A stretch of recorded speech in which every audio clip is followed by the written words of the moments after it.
ಕಾಂಗ್ರೆಸ್ ಪಕ್ಷದಲ್ಲಿ ನಾಯಕತ್ವ ವಿಚಾರ ಇನ್ನೂ ಜೀವಂತವಾಗಿಯೇ ಇರುತ್ತೆ. ಅದಕ್ಕೆ ಕಾರಣ ಇಷ್ಟೇ, ಡಿ.ಕೆ. ಶಿವಕುಮಾರ್ ಅವರಿಗೆ ಅಧಿಕಾರ ಹಸ್ತಾಂತರ ಆಗುವವರೆಗೂ ಕೂಡ ಇದು ಮುಂದುವರಿಯುತ್ತೆ ಅನ್ನೋದರಲ್ಲಿ ಯಾವುದೇ ಅನುಮಾನ ಇಲ್ಲ.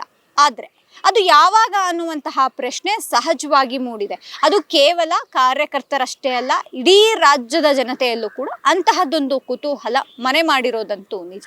ಆದರೆ ಕಾಂಗ್ರೆಸ್ ಪಕ್ಷದಲ್ಲಿ ನಾಯಕತ್ವ ವಿಚಾರವಾಗಿ ಏನೂ ನಡೀತಿಲ್ಲ ಅನ್ನೋದಕ್ಕೆ ಅನೇಕ ಉದಾಹರಣೆಗಳು ಕಣ್ಮುಂದೆ ಇದೆ. ಅದಕ್ಕೆ ಲೇಟೆಸ್ಟ್ ಅನ್ನುವಂತಹದ್ದು ಅಥವಾ ಫ್ರೆಶ್ ಆದಂತಹ ಉದಾಹರಣೆ ಅನ್ನುವಂತಹದ್ದು, ಇತ್ತೀಚೆಗೆ ದೆಹಲಿಗೆ ಏನು ಡಿ.ಕೆ. ಶಿವಕುಮಾರ್ ಅವರು ಹೋಗಿ ಬಂದರು, ಆ ಡಿ.ಕೆ. ಶಿವಕುಮಾರ್ ಅವರು ಹೋಗಿ ಬಂದ ಬಳಿಕ ಏನೂ ನಡೆದಿಲ್ಲ ಅನ್ನೋದಕ್ಕೆ ಅನೇಕ ಉದಾಹರಣೆಗಳು ಕಣ್ಮುಂದೆ ಇರುವಂತಹದ್ದು.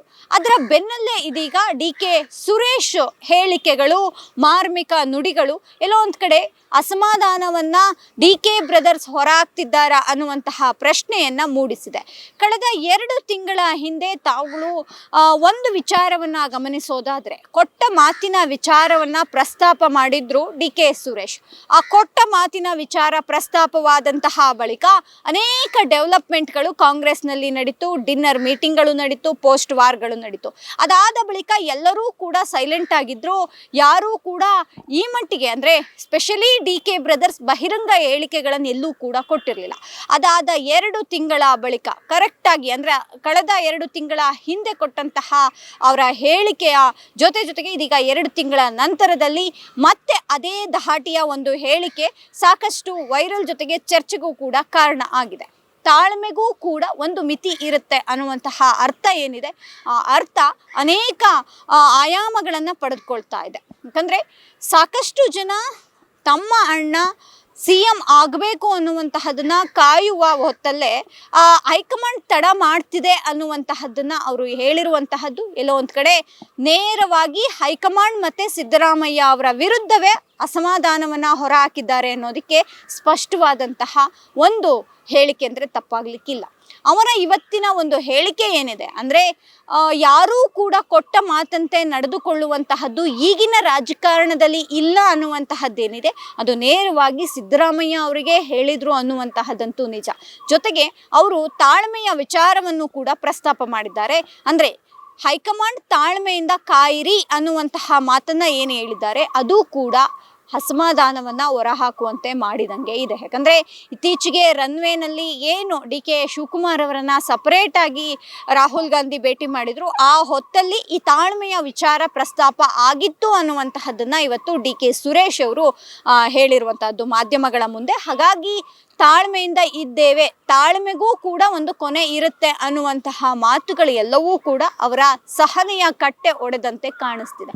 ಇದರ ಜೊತೆಗೆ ಕೊಟ್ಟ ಮಾತಿನ ವಿಚಾರವನ್ನು ಕೂಡ ಅವರು ಪರೋಕ್ಷವಾಗಿ ಪ್ರಸ್ತಾಪ ಮಾಡಿದ್ದಾರೆ. ಒಬ್ಬ ಚೇರ್ಮನ್ ಆದವನೂ ಕೂಡ 2-3 ದಿನ ನನಗೆ ಸೀಟ್ ಕೊಟ್ಟರೆ ಸಾಕು, ನಾನು ಮಾಜಿ ಆಗೋಗ್ತೀನಿ ಅಣ್ಣ ಅನ್ನುವಂತಹ ಪರಿಸ್ಥಿತಿ ಅಥವಾ ಆ ರೀತಿ ವಾತಾವರಣ ಇದ್ದಾಗ ಉನ್ನತ ಹುದ್ದೆಗಳು ಯಾವ ರೀತಿಯಾಗಿ ಸಿಗುತ್ತೆ ಅನ್ನುವಂತಹ ಅರ್ಥದಲ್ಲಿ ಅವರು ಮಾತನಾಡಿದ್ದಾರೆ.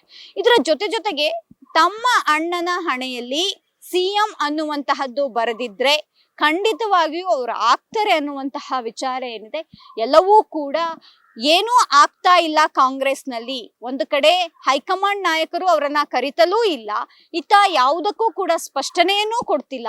ಹಾಗಾಗಿ ಕಾಂಗ್ರೆಸ್ನಲ್ಲಿ ಯಾವುದೂ ಸರಿಯಾಗಿ ನಡೀತಿಲ್ಲ ಅನ್ನೋದಕ್ಕೆ ಸ್ಪಷ್ಟ ಉದಾಹರಣೆ ಅಂತಿದೆ.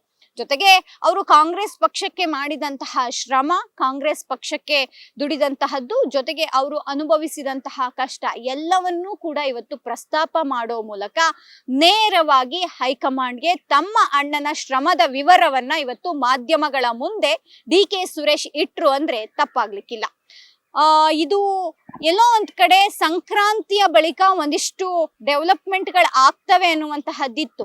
ಯಾಕಂದ್ರೆ ಹಿಂದಿನ ಒಂದಿಷ್ಟು ಡೆವಲಪ್ಮೆಂಟ್ಗಳನ್ನ ನೋಡಿದ್ರೆ ಕಳೆದ 2 ತಿಂಗಳ ಹಿಂದೆ ಅವರು ಹೇಳಿದ ಬಳಿಕ ಅಂದ್ರೆ ಅವರ ಕೊಟ್ಟ ಮಾತಿನ ವಿಚಾರ ಪ್ರಸ್ತಾಪದ ಬಳಿಕ ಒಂದಿಷ್ಟು ಡೆವಲಪ್ಮೆಂಟ್ಗಳಾಗಿತ್ತು. ಹಾಗಾಗಿ ಸಂಕ್ರಾಂತಿಯ ಬಳಿಕವೂ ಕೂಡ ಇದೇ ರೀತಿಯಾದಂತಹ ಡೆವಲಪ್ಮೆಂಟ್ ಇವರ ಮಾತಿನಿಂದಲೇ ಶುರುವಾಗುತ್ತಾ ಅನ್ನುವಂತಹದ್ದು ಸದ್ಯ ಚರ್ಚೆಗೆ ಕಾರಣ ಆಗಿದೆ. ಹಾಗಾದ್ರೆ ಕಾಂಗ್ರೆಸ್ನಲ್ಲಿ ಮತ್ತೊಮ್ಮೆ ಕ್ರಾಂತಿಯ ಒಂದಿಷ್ಟು ವಾತಾವರಣ ಸೃಷ್ಟಿಯಾಗೋದಿಕ್ಕೆ ಡಿ.ಕೆ. ಸುರೇಶ್ ಕಾರಣ ಆಗ್ತಾರ ಅನ್ನುವಂತಹದ್ದನ್ನು ಕೂಡ ಕಾದ್ ನೋಡ್ಬೇಕಾಗುತ್ತೆ.